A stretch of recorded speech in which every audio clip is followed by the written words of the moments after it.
As of the format is just like as normal. We will be talking, and in between, if you have any questions, you can type it in the chat window. And if you want to ask any questions directly, just raise your hands. We will come back to you, and you can either go on video or just audio. I will leave it up to you.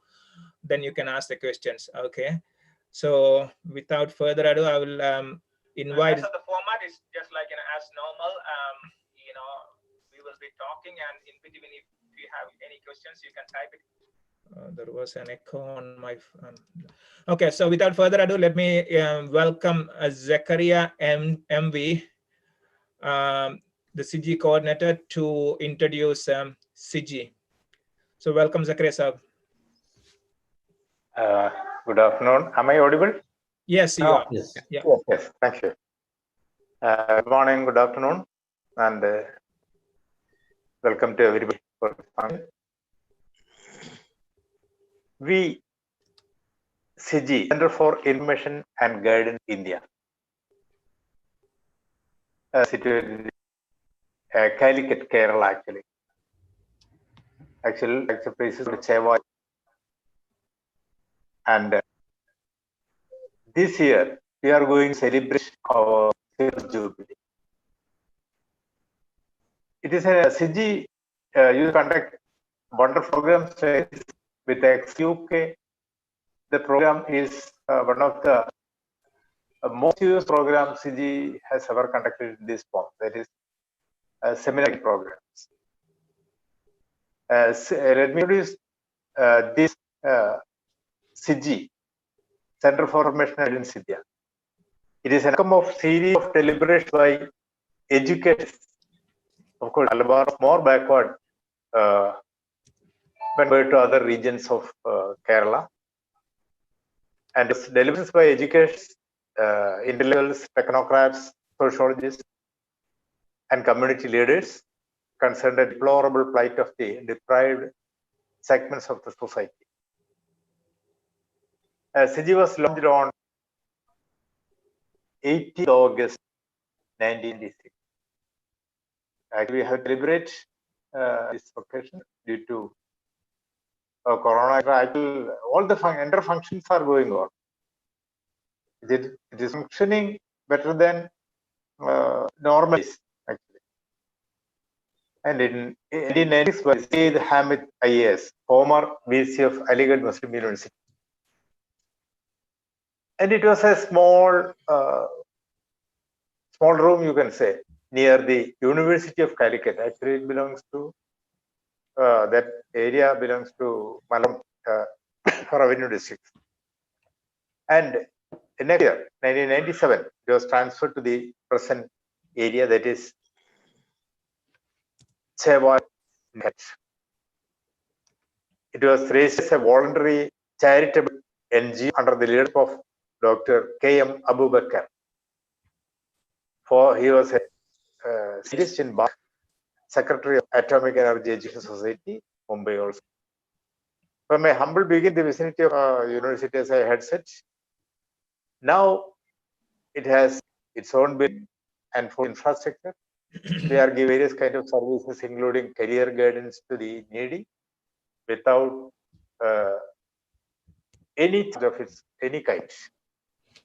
Full, and in the present situation, we make regular webinars for the public on career guidance.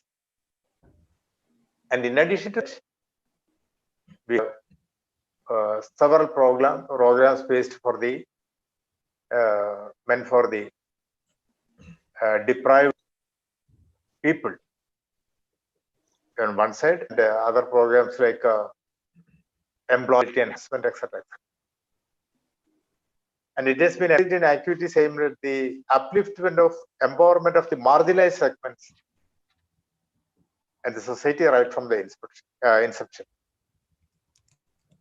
The 25 years we are going to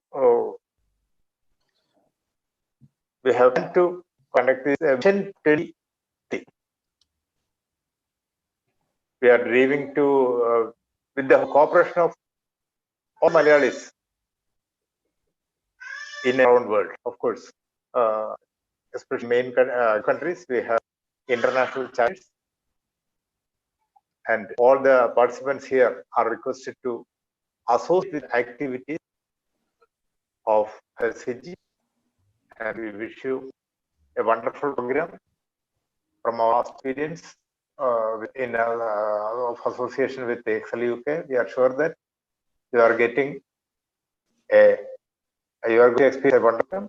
So thank you very much. Thank you, sir. Thank you very much, Zakaria Saab. Hello, good morning, good afternoon, and good evening, everyone. Again, my name is Abdul Salam, and I'd like to give you a quick introduction of what Excel is, and we'll start. I'm sure you'll be waiting to hear from the main speakers today. Excel UK is a career wing of CAMP. CAMP is a Kerala Association of Muslim Professionals, which was formed around 2014, and we have been doing different charities around the UK and in Kerala, mainly around the Malayali community, but we are not exclusive. And Excel UK is the career and educational wing of CAMP UK. So we have been doing many work around the educational charity in the UK, as well as as well as in Kerala. And TED Talks, this is our fourth TED Talk. TED Talk was just an idea which we discussed with Zakaria Saab around about 3 months ago, just to see, how we have quite a lot of experts in this area, as you know, in most of the subjects. So we thought, how we can leverage that and, give some back to the community there. And that was where these tech talks come from. And we had quite a few, talks, about 4 talks, and it was all really successful and very cutting edge topics. And today, you guys are really lucky because we have some two really well-versed experts on this area. And today's subject is also very good. It's taking your idea to the market. So most of us will have some kind of ideas in our mind. This would be a good thing to happen. Like but we don't know how to take it to the market. And as you know, as in Indians, we have a young population in India, and I'm pretty sure they will have many ideas. But the problem is actually we don't know how we can make it a success. And we all know, how the WhatsApp started. It was just 2 employees who was sacked from a company, and they just started WhatsApp, and what happened with that. Facebook, it was a university project, and Facebook is the company now. So we don't know, one of these guys in this audience might be one of those Zuckerberg tomorrow, who knows. So so the idea is just to give something you to take away and see whether I have an idea, whether I can take it to the market or not. And who knows, as I said, sometimes we will, in future, we will be listening one of you guys just to listen, how you took things to the market and how this inspired you. So the idea is, if you can get just one person inspired out of this, about 24 or 42 attendees we have now, maybe in a few minutes it might be 50. So if you can inspire just one person out of this one, we have done our job.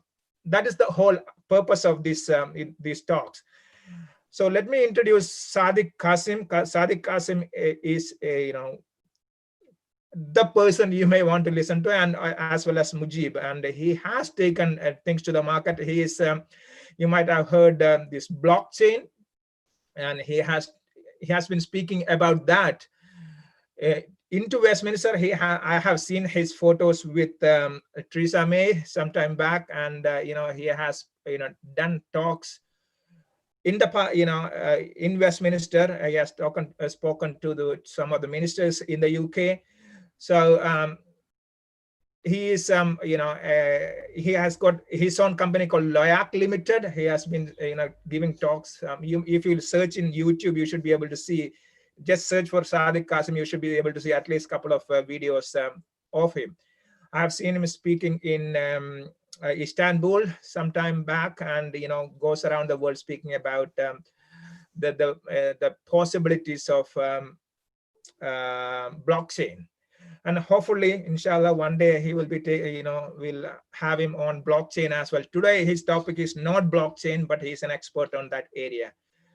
He's also an enthusiastic cricketer. I've seen him playing. He's a fantastic cricketer as well. And so without further ado, just let me welcome Sadiq Kasim to speak about taking your ideas to the market.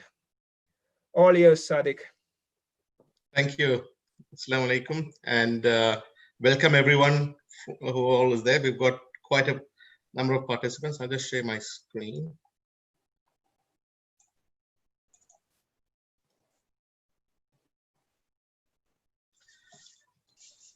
So thank you for that great introduction, Salam. So basically what this seminar is about is it'll show you the steps how to, you have an idea how to validate it, build a team, the product, and get funding for your business and get ready to launch it to the market. I think Salam has added quite a bit in terms of background. To give you a little bit more about myself, I completed my high school in engineering in Sydney, Australia. And after working for a few years over there, I moved to the UK to run a number of major projects. I started my career as a solutions architect and gradually moved into business strategy. So I worked with a number of major government organizations, including UK Cabinet Office, the Department of Work and Pensions, as well as a number of blue chip companies like EDS, CSC, and Bupa Healthcare. On top of that, I also, like Sam said, I've got my own company that I run, but I also mentor a number of different early stage startups, both here in the UK and in the US. So on top of that, I'm married, have 2 loving teenage kids. And like Sam said, I'm very passionate about cricket, and I sort of play in a club here every Sunday. And just started playing again after the lockdown has relaxed. So like any talk that I give, I like to make sure that I'm addressing the correct audience. So if you're here to learn about how to make a lemon cheesecake and decorate it, you have definitely joined the wrong webinar. But if you're an entrepreneur who has a brilliant idea, but you do not know how to navigate all the hurdles, then you're at the right place. Or if you have always wanted to run your own business and are attending this webinar to learn more, then you're right in the right place. Or you might be at a stage where you have a business product and you're seeking ways to fund your venture. Or you're keen to understand how to build the technology for your idea.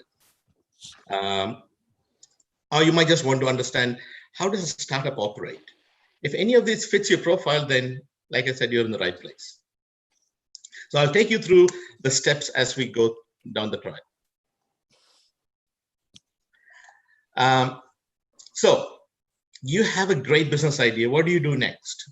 So I've come across a lot of people who have great ideas, but are nervous about sharing it with people because of what they might think. And a lot more about is that people are scared that someone else might steal the idea. And this is the worst thing you can do for your idea or concept. The main thing you need to do is you need to validate your idea. And the only way you can do that is by talking to the correct people about it. So finding out who else might have the same idea. One of the things that when I hear someone who has the next big business idea, I literally pull out my mobile and within minutes, I can find on Google or YouTube if that exists, if someone else has done it. Before you even get wrapped up in your idea, save yourself the time, do a bit of research. and find out if it exists right now. And if it does, do not give up on your inspiration too hastily, because there are other ways to improve the existing product that might be there. I mean, take Google as a simple example. There were hundreds of search engines out there when Google came out of the market, but they made things different. They made it easier, and that's why they are where they are today.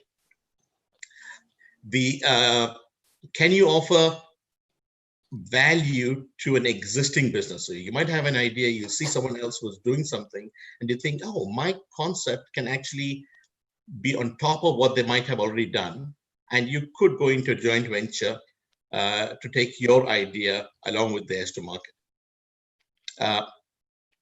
Could the market be satisfied better? So if you answer to any of those, then you move to the next step. So one of the things I like to do is get feedback about your concept. So you have an idea. What I normally do is say, start a survey and get 100 people to respond and react to your concept. And you have a series of questions in there. A lot of it might be yes or no, but then you give a number of questions for people to give you their comments. And what I do is I'd say, out of that 100 people, 25% of them, or 25 of them, should be business people who run a business of some sort.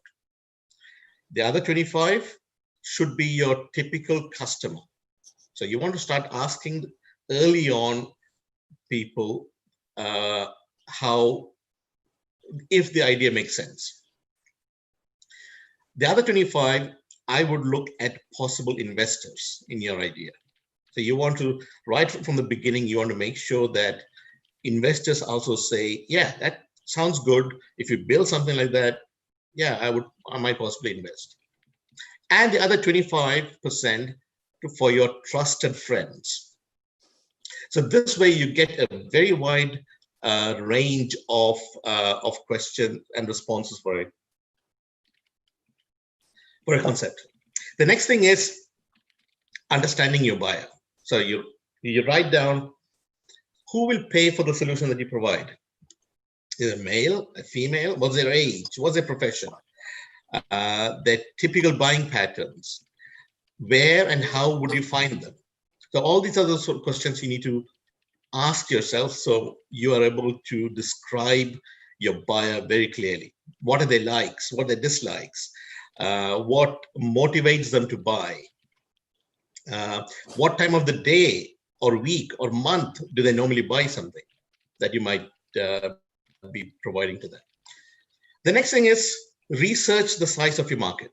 So if you're going to sell a product or service, you need to know how big the market is and how much money is spent by people on a similar product or service.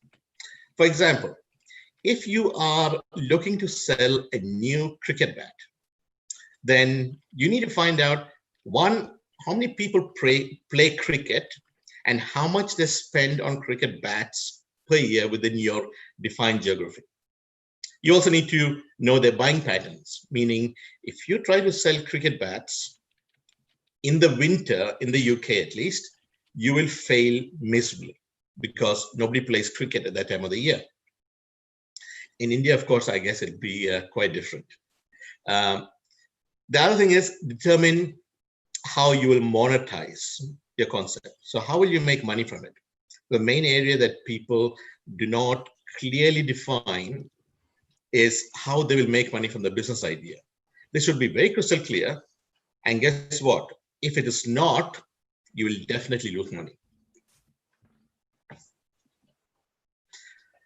Okay, let me introduce Mike.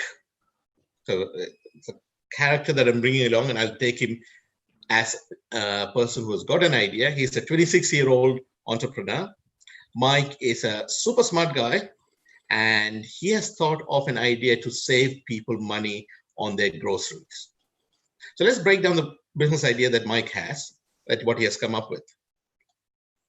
He believes if he builds an app that searches for grocery prices at close-by shops and gives the results to the customer, they will be able to save money every week on their food bills.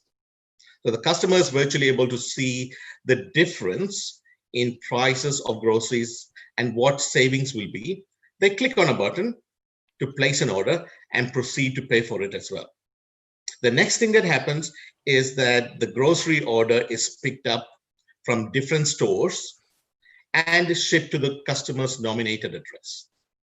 During the transaction, Mike will be charged a percentage of the value of the customer saves as a result of placing the order with Mike. So the end result is, one, the customer saves money. The groceries are delivered to his home. Mike makes a percentage of the amount being saved by the customer. And Mike is supporting local shops as part of his new business. So how do you size the market opportunity? How big is it? So one of the things that Mike has to do is he needs to understand how big the market is, research the market and get statistics, understand demographics, spending patterns, the potential size of the market, the money that is there in the market, and the growth potential. I'll take you through how he goes about this. So Mike goes to the Office of National Statistics, and he finds a report and a survey that has been conducted. And the key takeaways from this is that the average weekly household spending in the UK is £585.60. So spending on food makes up about 10.6% of the total expenditure, which is £61.90 per week, making it about 3,218 per year. So now Mike has got an idea of how much people actually spend. The next thing he needs to find out is, out of that, how much is spent online. So he does some more research and finds out the average value of weekly sales in food stores is about 142 million. The value of groceries online is about 10.5 billion. And some other things that he gets, quotes that he found was, in 2016, an average of 34% of UK shoppers were going online. And out of that, somewhere close to 66% were more likely to compare prices. All this research gives Mike the confidence that it's a fairly big market and the trend is to increase. So Mike's research at the Office of National Statistics reveals that there's 19.2 million families in the UK, and that's a lot of users for his app. And the total online grocery market is 10.5 billion. Now that's a nice, juicy market. Now, how much of that do you want to target?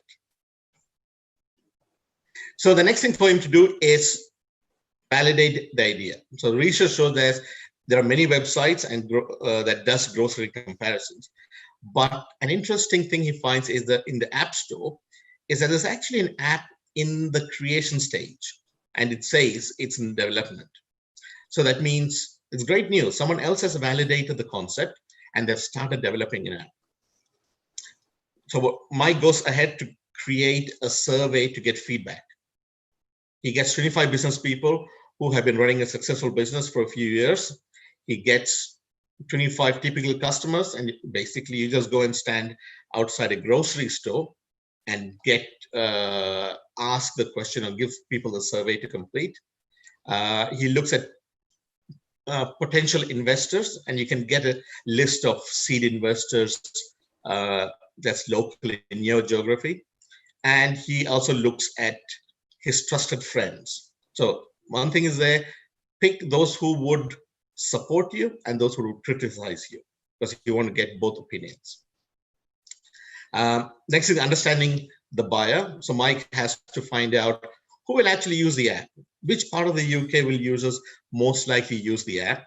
Would they be a man or the woman of the house? Who is conscious of the grocery budget?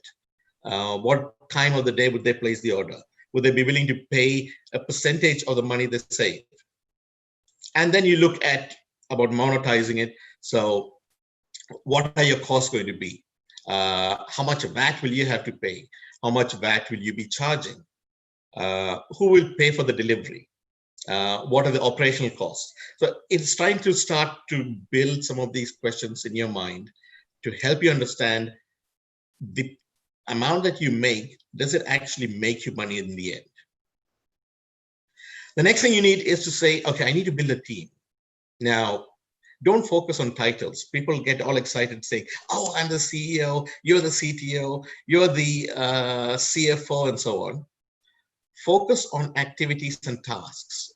So who will lead the technology solution? So you need someone who has got a technical mindset and has ability to either build something himself or herself, or knows, who will know the type of developers you need to employ to deliver the solution. So we have Mujib, who's coming in shortly, who is going to take you through this in more detail. Other thing you need to look at is who will drive the operations. Someone who is responsible for collecting groceries, the logistics, the delivery, the tracking of orders, and will most likely be responsible for the support center for customers to call if they've got an issue with placing an order or returning a product or just to track a delivery. Then someone who needs to look after the finances. So you need someone who is good at bookkeeping, understands profit and loss statements, is able to track all income and revenue, and is able to work with an accountant for filing your tax returns and paying your VAT. And then most important is who will pitch to investors. Most of the time, it's yourself, the person with the idea. Sometimes you might bring someone in to help you do that. So someone who is confident enough to pitch the business concept to potential investors, and this could be to seed investors or venture capital organizations on the track.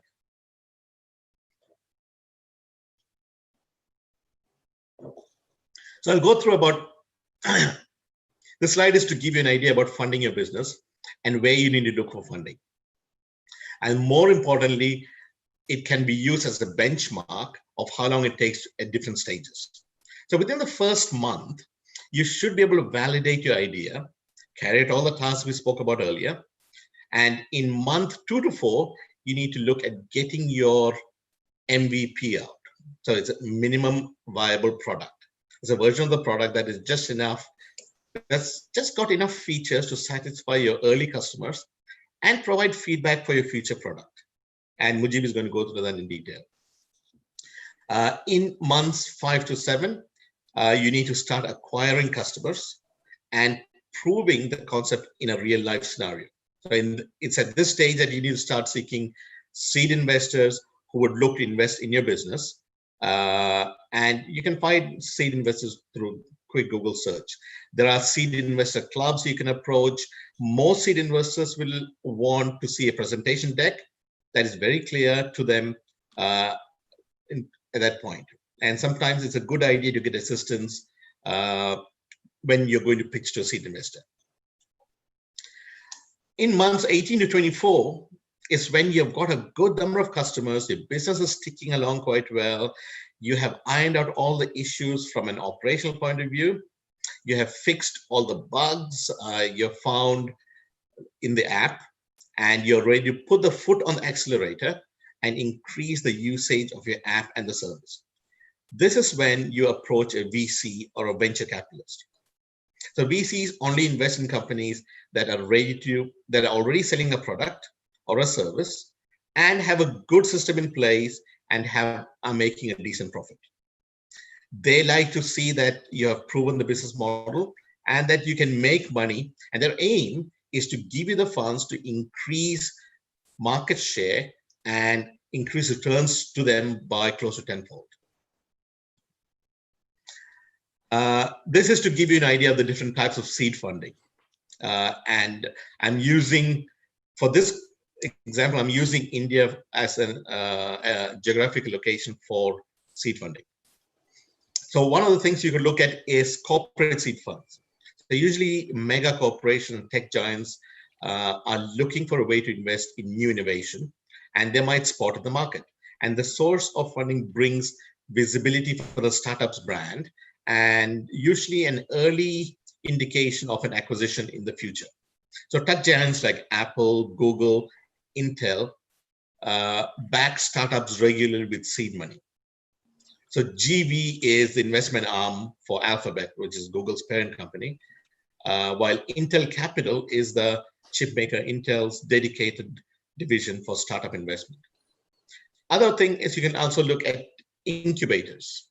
So incubators generally provide small seed investments and offer services such as an office space or management training for startups, and they are very early stage idea. You've got accelerators. Unlike incubators, accelerators work with startups in scaling their business and rather than backing or nurturing early stage innovation. Then you've got micro VCs. So apart from the listed above, micro VCs are VC firms, and they sort of garnered a few of the backing some of the recent startups that have come through in India. So these firms are in an investment or institutional money that can help you start your sort of put the foot on the accelerator for you. And then you've got angel funds. There's a range of angel funds. The major ones in the market are AngelList, Indian Angel Network, Lead Angels, as well as angel networks for some of the major startup hubs in India.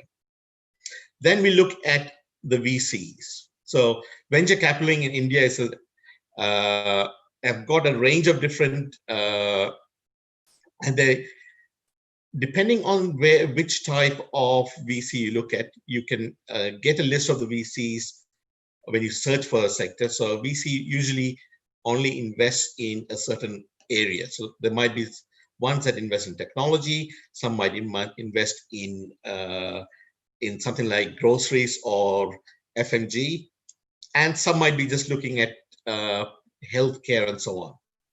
So try to get an introduction, and it makes it easier for them to meet up with you and when you're pitching. Also understand what are the requirements. How do they like to see a pitch structured? And some of the sort of leading VCs in India, Sequoia Capital, Helion Ventures, Excel Partners, Nexus Ventures, and there are lots of them quite active right now. Other thing you need to look at is legal considerations. You're going to be incorporating a company. In the UK, it's quite easy to incorporate a company, and it takes less than 15 minutes. So you could look at things like Companies House, madesimple.com, or firstformations.co.uk. And they just take you through the process. And one of the good things about using companies like that is they bundle it with opening a bank account. So it becomes quite a seamless process, setting up a company, opening a bank account, and you're up and running. Other thing, from a legal perspective, you need to set up contracts for your initial partners. It might be family and friends, whatever, whoever it might be, always have a contract and sign contracts with your team. You don't have to go and hire a lawyer. You can get free template contracts that you can go through, read through, adjust it to what you want, and use that as a template. And you need to look at, when you start looking at seed funding or VC funding term sheets, that's when you start looking at having a lawyer involved so that they can look after your interests. So this brings an end of my presentation, and the next will be completed by Mujib, who's an amazing technical architect and working with one of UK's largest car manufacturers.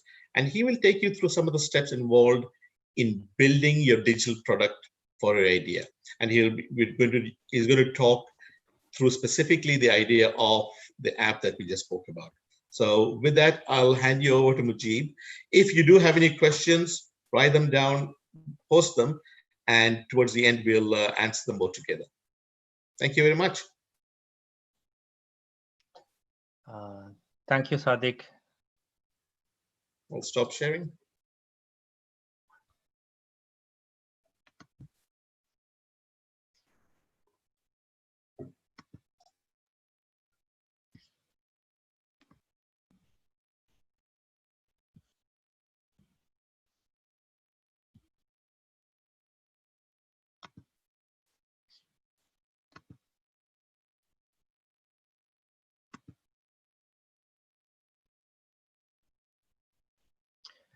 Thank you, Sadik, for the introduction. Sorry, went to the beginning.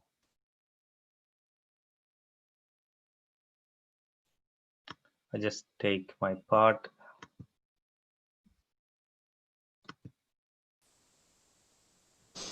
Okay. Thank you, Sadik, for the kind introduction. I am going to take you through the technical side of taking your idea to the market.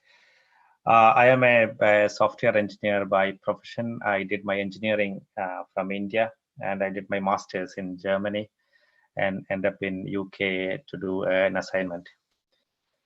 So I'm going to take from where Sadik has started,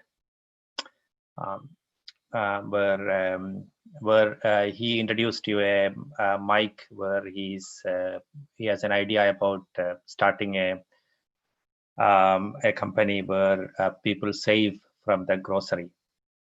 So this has that people.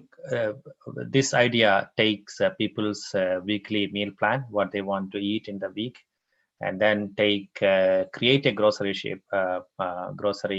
list out of that. Check to the local grocer and find out find out any deals, offers, and then deliver the food or the shopping list and make some saving out of the money the customer saves. So I'm going to take you this as an example, but this presentation is very general. Any digital product you are going to make will benefit from this. But this is just an example to make things clear.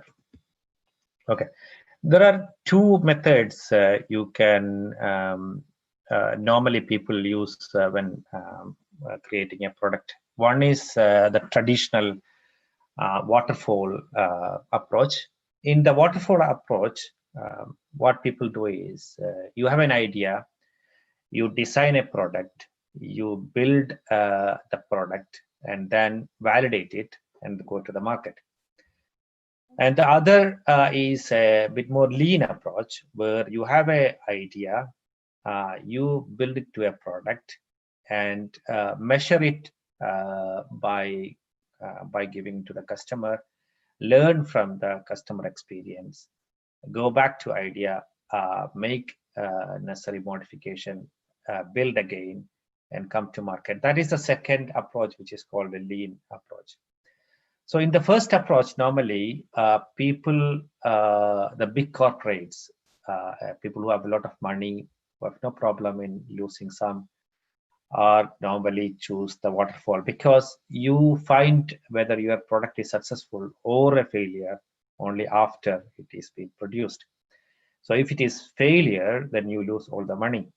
If it is successful, okay, then you are in the market. This approach is not always feasible for someone who have an idea of your own and then going to validate. So for people who are a startup or a small team with limited funding, the lean approach will be ideal. And the example I'm going to take you through, which will be basically taking this lean idea into the market. Okay, so in this example, the quick example where Sadik has already explained to you, what this Mike and his friend did is he approached potential customers. They went to door to door, speak to the customer, get their weekly meal plan, created the grocery out of them, went into the shop manually, and provided service they are looking, and collected a small payment from the customer directly by a check or a cash from door to door. So by doing this, what Mike and his team understood is that, okay, there is a market for this. They haven't invested much money, and they have got some dedicated local customers who would definitely buy the service. So this is when they decided, okay, let us go for a bit more automated. So in the next step, what Mike and team did is, instead of getting the meal plan by going to the door to door, they got it by email. They started getting grocery payment through online and delivery by automated delivery. And that was the time when they spread a little bit more. They went to a bit more geographically, a bit more and improved. They had more customers. And at that time, they proved the idea a bit more, and they started collecting more more requirement from the customer. They started knowing what customer want, and they also come to know what are the challenges in getting to grocery. At the same time, the local grocery people started trusting them. They get to know them. So that's a time they say that, okay, we say that they have a minimum viable product. When that is done, then that's the next step is to go to the fully automated. So they have an app, they have a website, they have a database, they have a everything that is required for a mass enrollment, and that is called the full product. So this is the a small life of a idea to a mass marketing. Okay, now I take you to a bit more technical bit how this is done on a technology platform. So there are a lot of questions that comes when you want to create a technology product. So which operating system you use, whether you have to create a native product or can you create a hybrid one? Will you use a mobile app or you use a web-based app? See, all these questions comes. And as per the current, I just want to share with you a small statistics recently. People at the moment use 80% on app. They spend their time on online time or 80% on the app and 20% of the browser. So there is a statistics that you should keep in mind when you just select the platform. At the same time, it is depend on the demography as well, which kind of people use. A bit more research required based on the product exactly that is. And I also want to introduce you a few platforms recently coming up. One is Flutter and Xamarin. These both are technologically multi-platform product where you can design and develop on one of the platform and take things through multiple platform.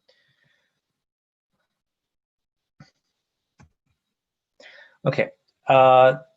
This is a small a survey on the operating system out in the market at the moment. If you see the statistics here, 40% of the people globally use Android and 35 on Windows. This is overall usage across desktop, all the devices. And if you see some past statistics, Windows was the operating system 96% of the people use in 1998. Just in 12 years, you can see that it is reduced to 35. And Android came up from nothing to 40%. So this is so based on the idea who use it and which platform you want to generate, keep this in mind. That how people are using the technology products. Okay, once you have the idea, the next thing probably is going to be on getting a name and a domain. The best idea to get a name is a casual talk with your friends, team members, friends, family, etc. But if you are not able to find a proper name from those discussions, there is a website called namestation.com. If you go there, type in your keyword, and then it will suggest you a good name by checking the domain availability as well. So it can suggest you some domain. And when I put the grocery business into that name station, I got a smartgrocerysaving.com, which is available, and it only cost £5 per year. So this is the way you can validate whether your name have a domain connected to that. The next thing is to register that domain. There are multiple website and providers who can give you that registration. One of them is GoDaddy. It can give you also the email, and it can support in web hosting. When we talk about the domain registration, .com is ideal, but it is it may not be always available, or it may not be affordable. So it is ideal, but you have to take a trade-off between the cost, the availability, and the name. Some people use their company name with a get, so getgrocery.com, something like that, and that is very popular in using it. At the same time, do not worry that if you don't get exactly the same domain name, if you don't get, for example, Uber had initially ubercab.com before they moved to uber.com. When they got money and they got business is stable, they purchased uber.com. Before that it was Uber. So it depends. So it's not necessary that you always start with the same, but these are few tips for you to get a good name for your business. Okay, when we speak about starting it lean, one of the key thing is getting the manpower required, and for you need a manpower for your logo design, the brochure, the website, the app, whatever the technology you have to build it in the backend. You need manpower, and 5RR is a website where you can go and search for talent. You can get your logo or your website or your brochure, your presentation, your website done for a very competitive price. And by doing this, you don't need to hire anyone. So it is quite effective when you build your first product. And the other one is Upwork. Upwork actually help you to recruit people again on an hourly basis for a short period of time. Upwork, you can also put your project, and there will be people quote against it how much they will take if they build it. So in that way, you can hire people for a hourly based. Also, you can get a quote for your project. And 99 Design is a purely graphics design website where you get talents to design your idea. You can also run a competition in 99 Design where you put your idea and ask people to compete, and you can select the best designer from the competition. Okay, the next is always before you go to the building a product, it is always good that you get it prototype.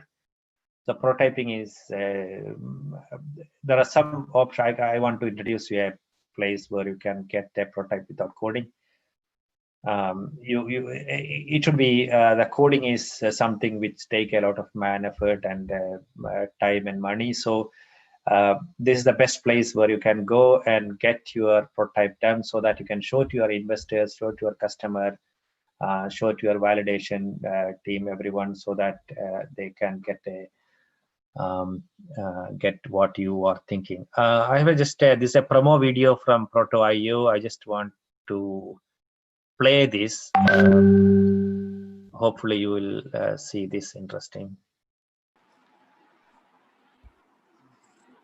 Welcome to Proto.io, the world's most complete and powerful prototyping platform, trusted by thousands of people and companies around the world to empower their design process. Proto.io covers all your prototyping needs, from early stage idea validation to fully animated, high fidelity interactive prototypes. With Proto.io, there's no limits. You can prototype mobile, web, and desktop applications with unparalleled ease. Just drag and drop UI to create your prototypes. Add interactions and authentic screen transitions to create the flow of your app, and build sophisticated animations for any interaction design pattern with the easy-to-use timeline. Proto.io comes with a complete set of beautifully crafted UI libraries for iOS, Android, and other popular operating systems, so you can start prototyping instantly. If you have your designs ready, use our Sketch or Photoshop plugin. Proto.io will import them in layers, and with Dropbox Sync, you can always keep your work up to date. Preview your prototypes in the browser, or send them to your mobile device for a realistic mobile experience using the Proto.io app for iOS or Android. The result looks and feels like the real app. Share prototypes with anybody, from team members to customers, to receive valuable feedback, collaborate, and exchange ideas. Prototyping is about testing your idea before building it. And that's why Proto.io integrates with leading user testing tools that offer powerful feedback and insights. Live recordings, questionnaires, and tasks can help take your product to the next level. Use our Learn section to expand your prototyping skills with video tutorials, how-to guides, and detailed documentation or live webinars. Start using Proto.io now. If you have any questions, please get in touch with us. We're always... Sorry guys, I just have to end this video.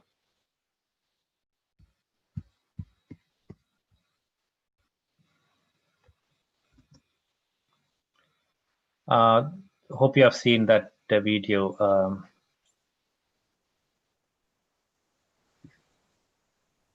Yes, Yes, screen sharing is good now. Yeah, I'm sharing it back. Okay. That's always the problem when you share a video. Yes.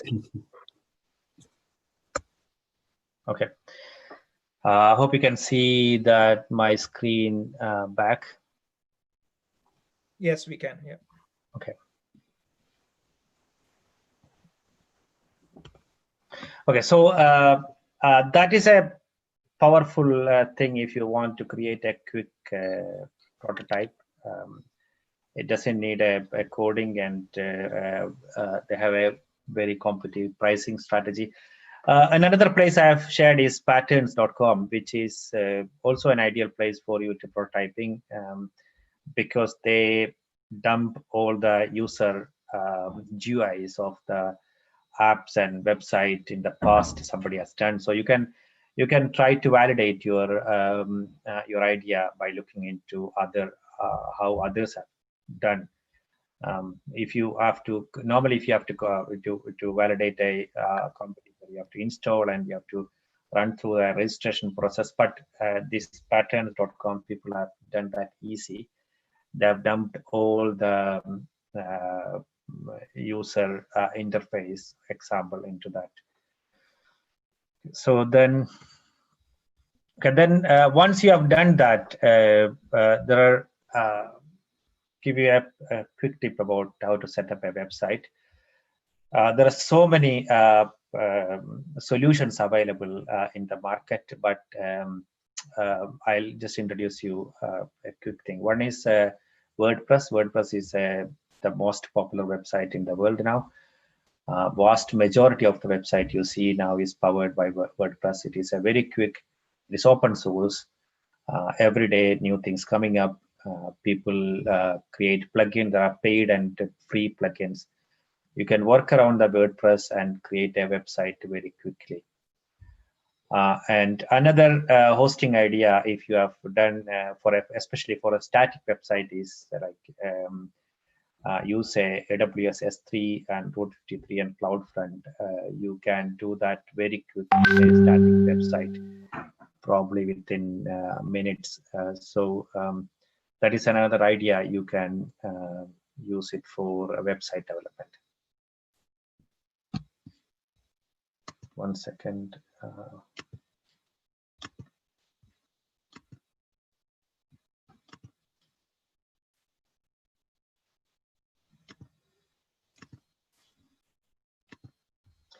So that's a quick, sorry for the interruption. So that is a S3 and Route 53 and CloudFront is a very useful and easy to set up a tool for your first website.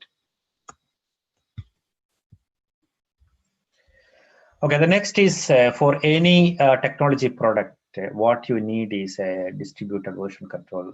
If you don't have that, is you create your brochure or a graphics design, you lose it somewhere in the computer, your computer crash it, you lose it, or you share to share with your team, you use email, or then you don't have any track what is shared, what is released, what is built. So the best thing at the moment available is the Git repository. Git is again an open source which is used by a lot of people. There are many other version controlling system, but Git is very good for a small team. And there are a couple of few of the cloud hosted Git repositories. One is the Bitbucket, GitLab, and GitHub. These are very popular. I was trying to give you some advantage or disadvantage, but these are all looks to be competing each other every day. GitHub was very popular earlier. They had cost for private repository, but now they are free, made it free. So these are all very good for a small project team to start with. Most of them doesn't have a payment for a small team. So you can start with that, set it up, put your things there and share it. When you select these repositories, some of the thing you need to look is whether it support CI/CD, that is a continuous integration and continuous delivery. If that support for your platform, and that is the best suitable. For example, GitHub now support Mac build, so that means you can use GitHub, but some of the other providers doesn't support those platforms, and then do not use it. And also, other thing you need to check is whether it is cloud hosted, whether it has a issue tracker tracking system where you can log the customer issues and see how that is fixed in the upcoming versions. Okay. Again, the next thing is selecting a cloud server. Again, there are many options here. One of them is Amazon Cloud Web Service, Microsoft Azure, Google Cloud Platform, and IBM Cloud. I put it the way in the order that I think the best. I think Amazon is the best, but some people may also have a different opinion depending on the price, the platform, and the technology they support.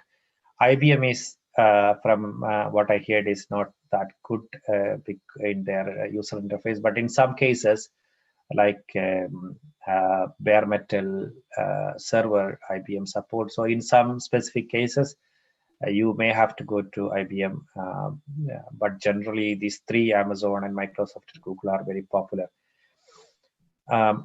Also, when you select the cloud server, there are a couple of things you need to check. One is the skill. So whether the people you are, whether they have skill enough in one of these cloud server. And then, of course, the cost, and especially some of the thing you need to test is whether certification standards are supported. For example, some of the ISO standards are supported by different providers. Healthcare required a ISO standard, which is Amazon supported, but similar way you may have to check which certification is supported when selecting a cloud server. Okay. The next is testing and validation. The best way to test is actually to integrate your test script to CI/CD framework. Then it will just go through in your build process. The next thing is, in earlier presentation, in the first part of the presentation, Sadik said about surveying. And suppose you have surveyed 100 people, they are your first testers as well. You can, once you have built the product, give them for a test and get that tested. And another thing is usertesting.com. You might have seen this name in my previous slide when I build that prototype thing. If you build a prototype using proto.io, you can put it into user testing, and there are people ready to test in an hour, whatever you put there. You have to pay a small charge for the testing, but it is very useful that you don't have to hire people. You can just put it there and you get people to get testing. And in usertesting.com, you can also ask people to video the way they test. So you can validate what they are doing, and it can be set it up in a few hours time, and you get the feedback instantly. Next is the other options are beta testing on Android. Android gives you beta testing provision. Also, Apple gives testing provision. These are a few examples, but instead of user testing, there are similar product available in the market, which also give almost similar thing on a different price and service. Okay. Then the last thing you need to do is actually when you have created a product and when you put it into the users, the next thing you need to check is how that is behaving. And there is it is called analytics or statistics. You can get the user statistics. There are multiple ways, but Google Analytics is one of the best in the market for website. For say, for example, you get who visited your website, how many people visited, which part of the globe they are, which time, what time they get, and how long they stayed. And a similar way, Firebase, it is from Google, which is also free, which can be integrated to apps, which gives a similar statistics, but Firebase can give you a bit more than Google Analytics, where I can give you cache or user experience issues, etc. Firebase also is a free, and this is very much useful for you to measure the customer retention, how long they are using your app, and what page they selected first, which where they had a stack up, etc. So it's very good thing to integrate into the product so that you get statistics. This is my final slide. Thank you everyone for watching. You can I leave to Salam and Siad for next session, question and answer. Thank you, Mujib. Please, can you please stop sharing? Then you can share. Okay. Thank you very much, Mujib Bhai. Thank you very much, Sadiq Bhai, for such a wonderful presentation about how you take your products into market. What are the criteria and parameters you need to look at? We have got a lot of questions from the audience, and I'll go through a few of them. By the time I'll share my screen. So we have all the questions in the screen.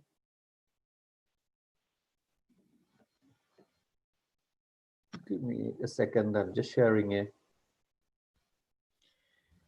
By the way, if anybody want to ask any question directly, you can raise your hands. We'll give you an opportunity to ask questions. But unfortunately, we might not be able to take all the questions, but we'll try to accommodate as much as we can. Thank you, Salam Bhai. This is the first question to you, Sadiq Bhai. How do I find investors to get survey completed? Okay, thanks for that. Some of that I covered as part of the presentation. So you can just do a simple search. You will find a list of seed investors. And seed investors are people who look at the initial stage of investment. And those are the people that you want to get feedback from. And there are lots of seed investor groups. And because it's a lot of investors have got together, if they find an idea that is of value to them, usually 5 or 6 of them would come together and fund it.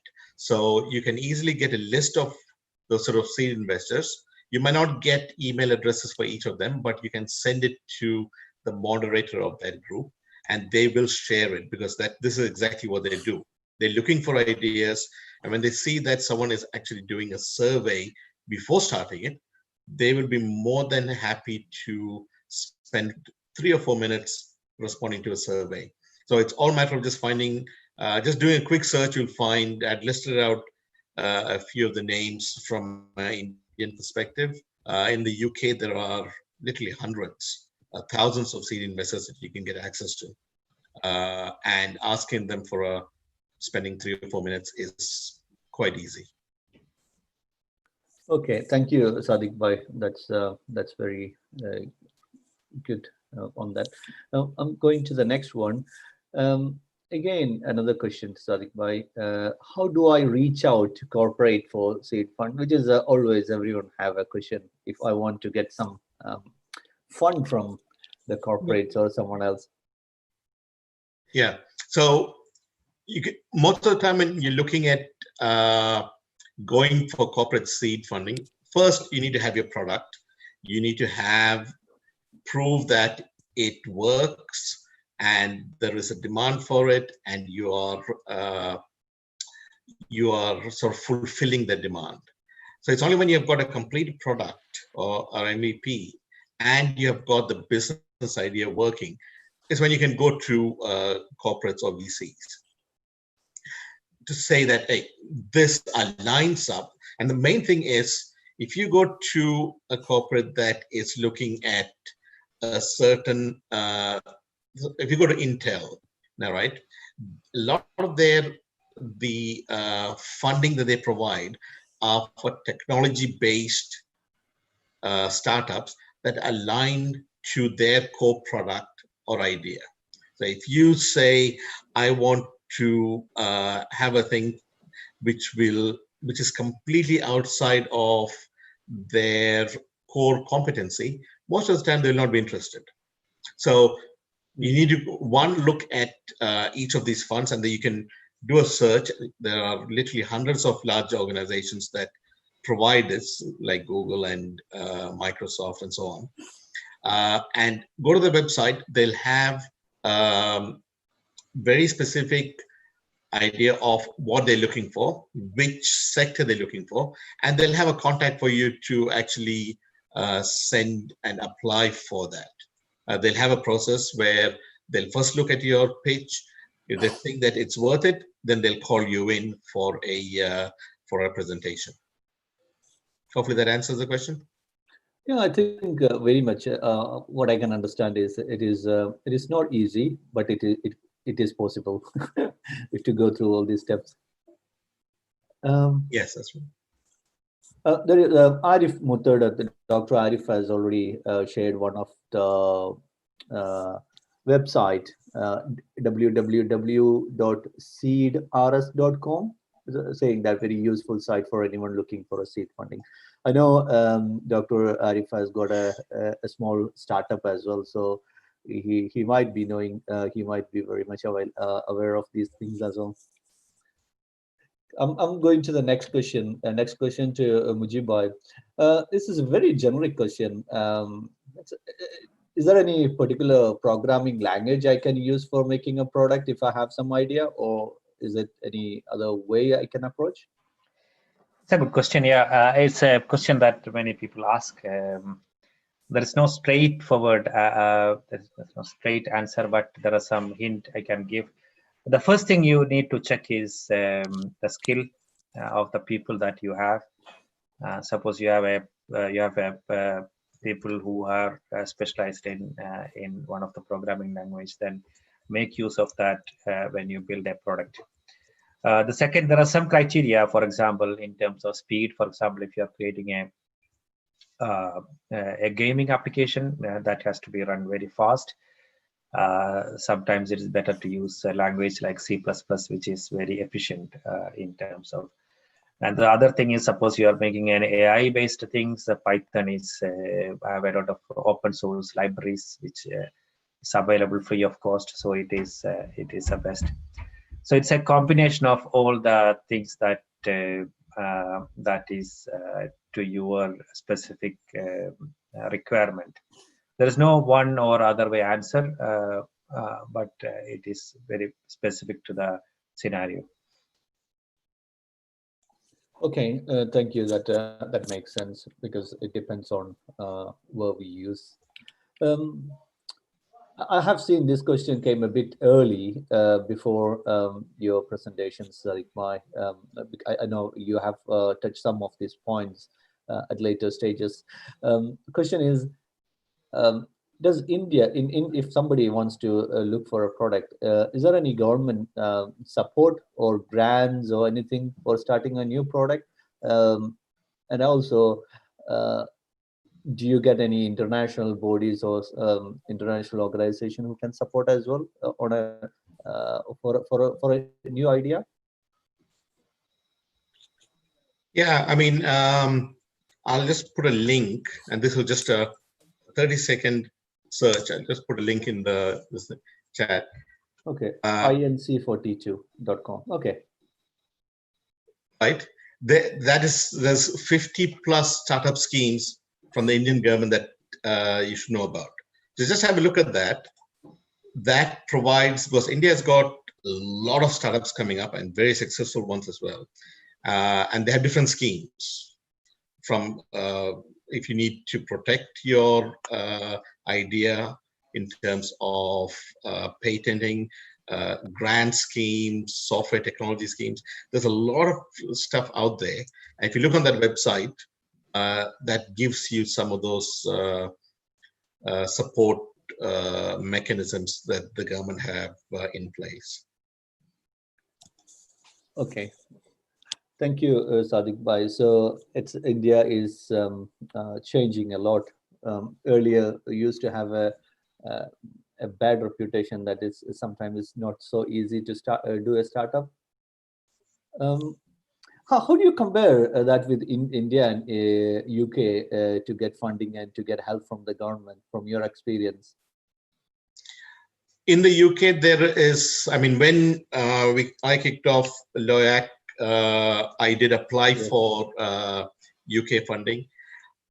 Some of the times you focus a lot, and this is what I found was it was easier because when you go for UK funding or funding from the UK government, you have to go through a lot of rigorous processes, presentation, getting things prepared, and so on. So what happens is you spend a lot of time and effort doing that. And in some instances, rather than spending a lot of time doing that, is trying to get pitching to seed investors. And this is based on that you've got a product. If you remember the timeline that I showed, you need to try and get your MVP, your minimum viable product out without funding. So this is funds from yourself, family and friends to help you to get to that stage. And it's quite easy to do that. You saw what Mujib showed in order to create that.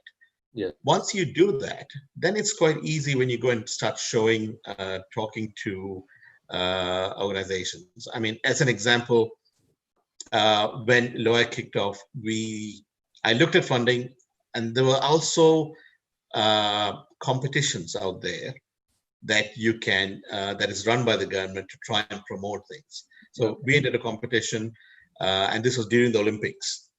Yeah. And pitched the idea, and out of about 400 or so applications that were there, we won the competition. So we got a grant of about £5,000. It wasn't great, but more than that, we got coverage during the Olympics for what we're building.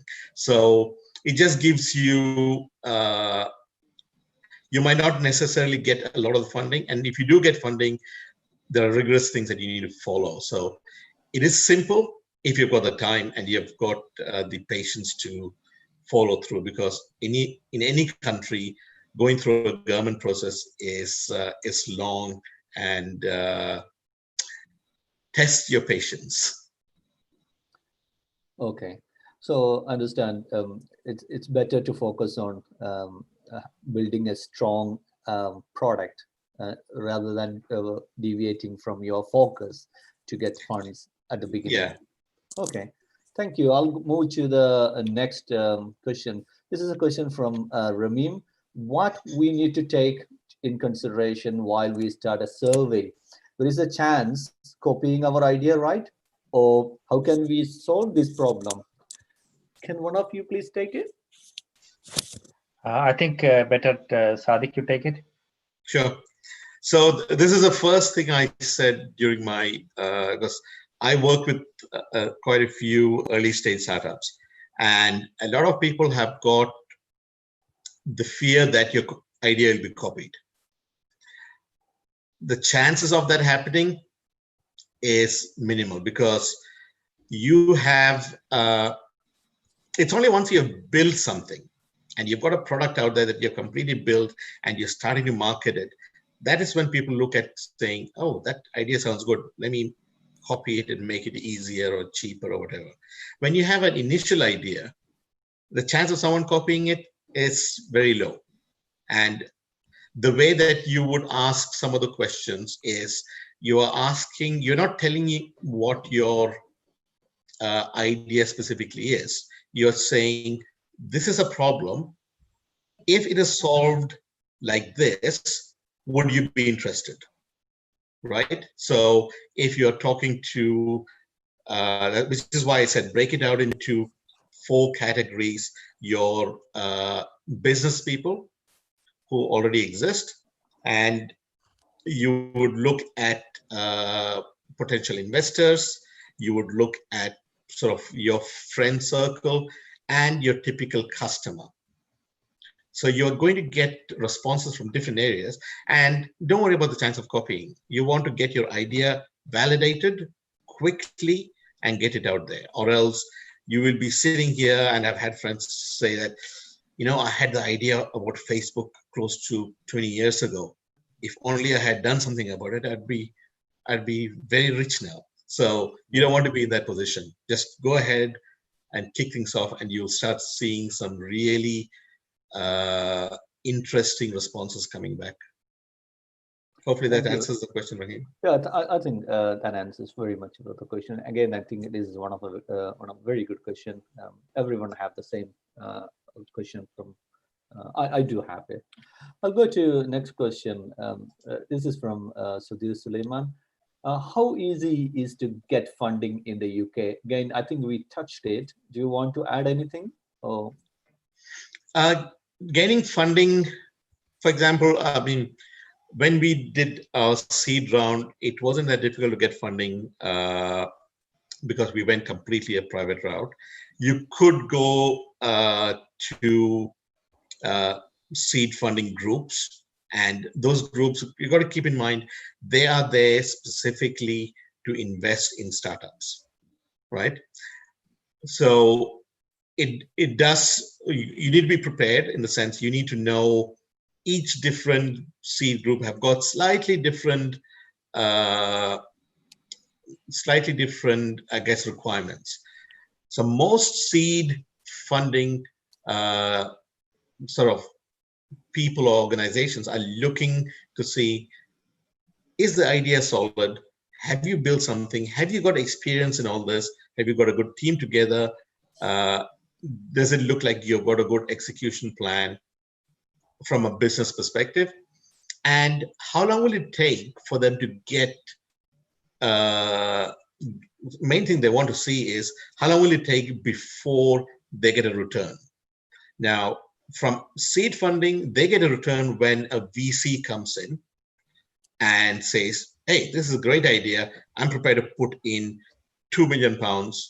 And part of the 2 million is going to pay out the seed investors to get them out of the picture. And that is where a seed investor who might have invested 15 or 20,000 pounds gets, say, 50 or 60,000 as a return, and he's happy, right? So understand what their requirements are, and then have to go through the process of pitching to them and follow that process. You might have to, it's like anything. you have to go through maybe 20 or 30 different pitches before you get 4 or 5 that say, hey, that's interesting, let's talk further. And then you get the ones that are very interested in funding you. When you go to at the VC stage, it's a lot more rigorous, and they get a lot of applications. So most of the time I say, try to find someone who actually knows them and get an introduction. That helps a long way rather than going sort of cold in terms of funding. Thank you. Just one question on top of that. How do you feel after pitching 20 plus people when you get both negative and positive comments? Just a feeling what you're having from that side. One of the good things is when you do that, and just by pitching to about 3 to 4 people, it crystallizes your own idea in your head, because you are repeating the same thing over and over again. And by doing it 3 or 4 times in live in front of someone, it makes you good at it and it builds your confidence. True. You will get some hard questions. I've been on stage where I pitched the idea in front of about 400 or 500 people, and there was a panel of investors sort of gauging you, and you'll get some hard questions. And some of the time it is to say, yes, I don't know the answer to that, but I'll take that and be ready for the next one. So it's a learning curve, and you actually need to go through that to build your character and be strong enough for things down the track. So whatever negative comments or positive comments you get, take it on the chin. If you're an entrepreneur, one thing is there, you have to have a thick skin to keep moving on. Okay, thank you. I think any businessman needs to have a thick skin. That's what your message. Going to the next one. This is a question from Blossom.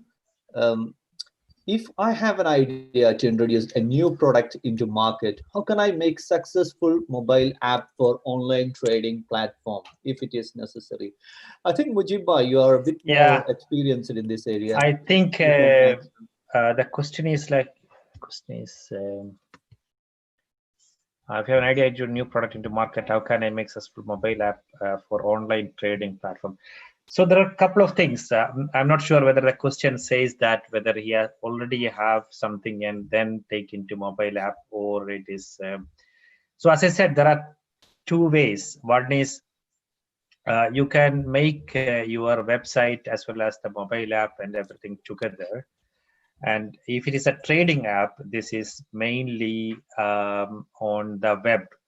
Probably it doesn't need any system resource like GPS or a camera or anything. So if that is the case, you can build normally similar, the same code base. You can generate a mobile, and you can generate the web app from the same set of graphics and code. So if this is a simple one that doesn't need, then it is a create one and apply for everything. But if it is need a lot of optimization and login and camera and file sharing, etc., then it is better that you have a different code base for the web and the mobile. I hope I answered the question. Yes, indeed, Mujibbai. If you want, I can just add to that. If you're looking at something like a trading platform, which is quite complicated, unless you've already built it, you can actually, I'll just put this on the chat. Those are what we call white label platforms for online trading. So it is someone has already built it, and this is what I said about research. Find out if someone has built it, and what they've done is they've white labeled it. That means you can buy that service from them, customize the look and feel to exactly what you want, and you have a product that is tested and ready to go onto the market immediately. Hope that answers. There's just a different way of looking at it. Mujib's idea of taking the technology that you have, converting to mobile app would make sense as well. It all depends where you are in the process. Thank you, Mujib bhai. Thank you, Sadiq bhai, for adding that. For all the listeners, Sadiq bhai has added 1, 2, 3 links into the chat section, as he mentioned. So you can go through. Sadiq bhai, you're getting some thank you from Tamim for answering the previous questions as well. I'm going to the next question now. It's from Shamsuddin Ahmad. If we have an organization in India which is already established since a couple of years, looking for investment grow up, could you assist to get the capital? So it is, I think it is, they already have a small organization or a business, so they are expanding into the next level and looking for how, looking to get how to get the capital. Do you have any suggestions, any of you, please? Okay, can I add a statement there? I'm probably a legal statement. We're not going to help physically to anyone. These are just some pointers, yeah? So you may have to run with it. I think this question is whether you can help or not. Unfortunately, we are not here to help. We will give you some ideas, then you have to work it out yourself, yeah? So, yeah, this is just our session is purely information training for people. We are not a company, we are not a group who support any specific business. Okay, Sadiq, sorry to interrupt, but I thought it's good to say that. Yeah. So I think I'll change that word assist to any suggestions or suggestions. So any suggestions to get the capital? So it goes back to where you are. If you already got something that's established, you've got a track record of how successful you are, then it makes sense, right? So it is going down the path saying, how much do you need and what is it that you're going to use that money for? So if you've got something that works and you've defined the geography that you're providing for that solution that you're selling, do you want to expand that to the rest of India? Are you looking to expand it overseas? And you need to work out what you're trying to do. What is your what is it that you need that money for, right? Once you've got that very clear, then you go to and you need to provide financial projections to say that this is where I am. This has been my profit loss for the past 3-4 years. If I have that much more money, that is going to be used for marketing, for building my channels overseas, for getting distributors, whatever it might be. And once investors see that, oh, I can see how this is going to be broken up, and I can see that there is a roadmap of how that funds will be spent and how that's going to increase and help grow the business, that is when they'll be interested. So it is, again, if it's small amounts, you need to go to seed funding. If you are looking at minimum £2 million in that sort of estimate, that's when you look at going to venture capitalist. But you have to go through exactly the same process I've spoken about, is put your idea together, make a pitch deck so that you can very easily convey, one, the business you're in, how your track record over the few years, what you're trying to look at to achieve with the money that you're going to get from them. And more than important is, how long will it be before they get a return on the investment? That is what they're looking for. Okay, thank you, Sadiq. Yes, yeah. Can I ask, just take one more question, please? Then we may have to stop. I think we don't have too many questions. We are nearly at the end of questions. So Okay. this is a question from Dr. Jasim Shah. Let's say I have established a product in the FMCG sector in India. I think it's food That is manufacturing. fast moving product or something. Okay. I'm not so sure. Fast-moving commodity. Commodity product. Okay, thank you. How do I get into the UK and Europe market? Any suggestions from your side? I can respond to that. I mean, the best way, if you're already in the FMCG sector, that means you've got a range of products. It's not just one product. The best way, if you're looking at getting introduced into a new country, UK, Europe, is best to find out distributors for FMCG products in the UK. Because they would be the people that actually, they would have an existing supply network that they are providing these goods to. So the best way is find out who are the leaders in the FMCG sector in the UK who act as distributors and start talking to them. And then, of course, you'll have to do your research to saying, who's your competition out there for that? What are your benefits? And what's the advantage of introducing your product? So it is pulling all that stuff together and then approaching those organizations. If they're already a distributor, they're always open to new products.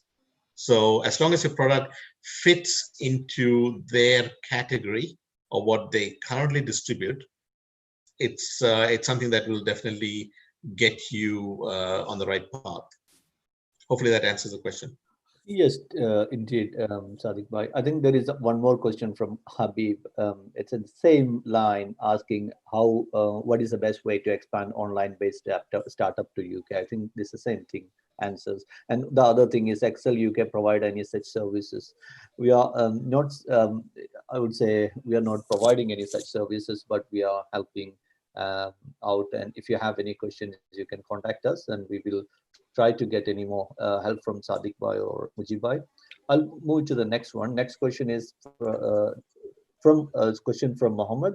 What is the best way to integrate products with the existing POS system? Is there any product framework or software which can act as an integration layer between established POS and our custom applications? Do you think Mujib Bhai can? Yeah. Sorry, Salam. As an integration specialist, perhaps I think sure, I can definitely take that question. There are things in the market. So if you have a product which you're planning to integrate with other things, or the best thing is you had to expose an API that otherwise it's going to be difficult. So what happens is you will customize it for one person and somebody else joins down the line. Then it becomes you had to open creates another integration platform. So it's becoming quite difficult. As of a framework, there are some middlewares you can buy from the market. There are hundreds of companies out there, but my recommendation is don't do that, because I have experience. We used to burn more money customizing that middleware to accommodate that. So my suggestion, recommendation on this one is you create some APIs and expose it and ask them to consume it. Or if it's an already established product, I'm sure they will have some APIs which you can consume. As of the product, there is something called API Gateway in AWS, which is very cheaply priced. I think it costs only pennies for about 1 million hits and stuff like that. So you can look into that. But my recommendation is don't look for a middleware product. You will end up spending more money than you intended to be. That's my experience on that. Thank you. Okay. Thank you, Salam Bhai. That's a very good answer, I think, which helps a lot.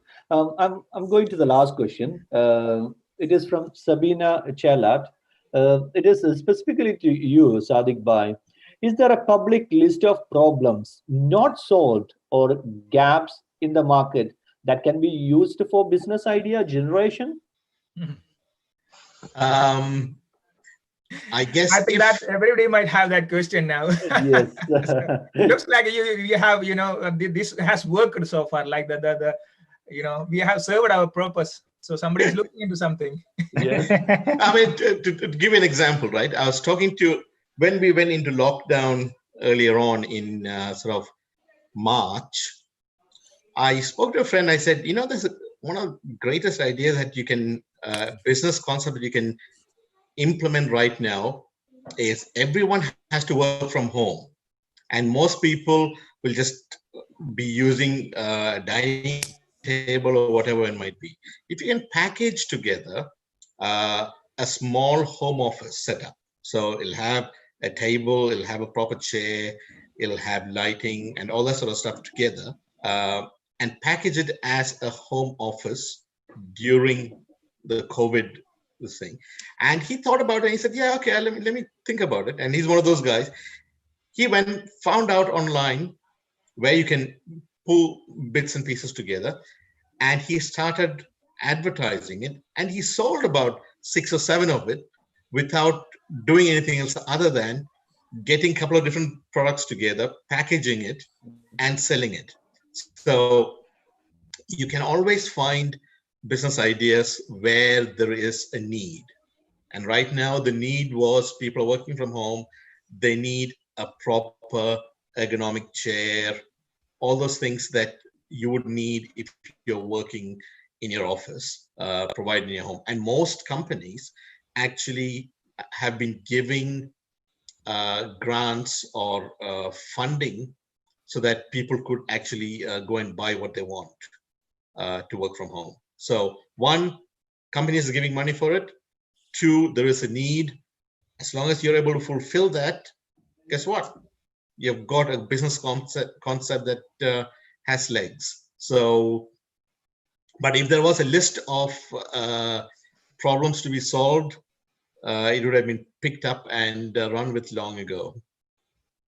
Yeah. Hopefully that answers your questions. One of the things I might add on to that, ask yourself first, you know, if that, you know, that product is available in the market, would I buy it? Would I use it? If the answer is yes, then I think that is a, you know, probably a workable idea. If you think, and ask your, you know, your friend, your daughter, your father, would you take it? If the answer is yes, then, you know, I think that's a good start. Then probably take from there. So if you yourself thinking that I wouldn't buy it, please don't even go anywhere near to that. The problem with India, what I found is we are quite good at using things. So if there is a WhatsApp there or TikTok out there, India is the biggest user base for TikTok, I heard, and so is for WhatsApp. Instead of that, just try some original ideas. Why can't we create another one of those, and, you know, then take from there, perhaps, you know. And, you know, whenever you are having a conversation, instead of you know, going, just always speaking about the politics, just you know, and you know, just brainstorm some ideas too. With that, I think we may have to stop. Unfortunately, we have overrun about 15 minutes. Apologies for that. Now, as of the next session, if you have, I mean, we will be here for probably next 5-10 minutes, just to, if anybody want to hang around and ask questions. But otherwise, thank you ever so much for you know, making it a success. We had at some point about 60 people attending the talk, and thank you, Sadiq and Siad Kandambalakil as well. You have done a fantastic job with the moderation of it, and Mujib, that was really, really useful. And guys, as I said, you know, at some point we would love to listen to one of you probably in 5 years. We know the success of Byju's application. He was a teacher. He didn't have any, you know, any technical knowledge at all. So, you know, pursue those kind of dreams. I mean, if you have a dream, this is the time, especially this time, you know, the digital, you know, the online companies are making a lot of money than anybody else at this point. Although, I mean, this is, you know, probably a bad time for many people, but for digital, you know, startup, this is the time. You don't get a better time than this. When I say this, is this Corona time, because people are working from home, and, you know, there are loads of new requirements coming in. So if you want to think, you know, put your thinking cap on and go for it. And this is the time. As I said, you know, AWS and Azure, and they have opened a lot of free services as well. There is something called the AWS Workspace, which you can get about 50 PCs for completely free of charge. I have enabled it about 15th of just last week for a startup company. So there are loads of freebies given by these big companies. Make use of it. 50 PCs for individual people who working from home. You can't get a better chance. So every recession and every downturn in the is an opportunity well presented as well. Make use of it and run with it. And thank you, Zakaria Saab, for making this happen, and everybody from Cigi admin, and Anas from Cigi, and obviously Siad, and I forgot to mention a big name, Riaz, who is the probably this the whole Excel itself is the brainchild of Dr. Riaz, who I'm sure will be somewhere here. He was there in the beginning, which I forgot to mention the name. I don't think I should be even starting this process without mentioning his name. He is the this is the brainchild of him. So this is our fourth talk, and we will be asking you questions. If there is anything you think it'll be good to speak about, please contact us. We'll be more than happy to help. And Muji was mentioning about taking the power of AWS and those kind of things. So if you are interested in how to create a website in less than 20 minutes, a full-fledged worldwide available website with high speed with 60 rupees, let us know.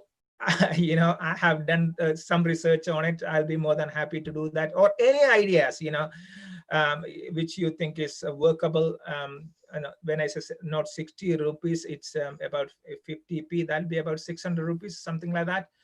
But let us know. We will be more than happy to do that.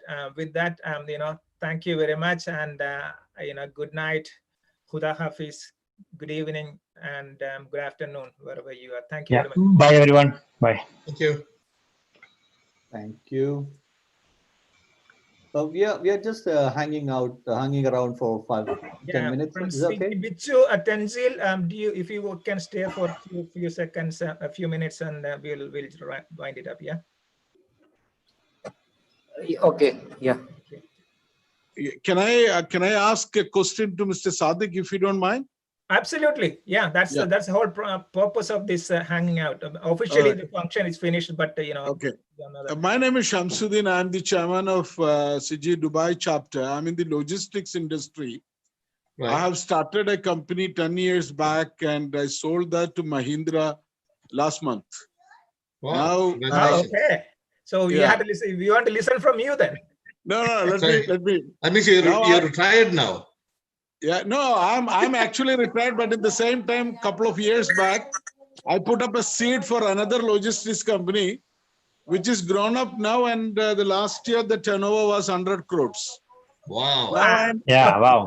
That is great.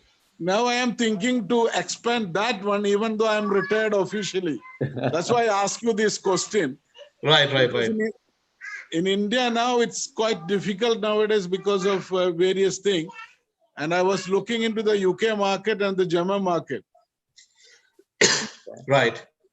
I have all that what you mentioned, the feasibility study, what will be the gross next 5 years, where do I have to put all the money, all that available, especially I am in the online logistics now, the last mile delivery. This is where I'm looking into. Okay. So, I mean, if you have got that sort of detail around it, then reaching out to, and you want to move into the UK,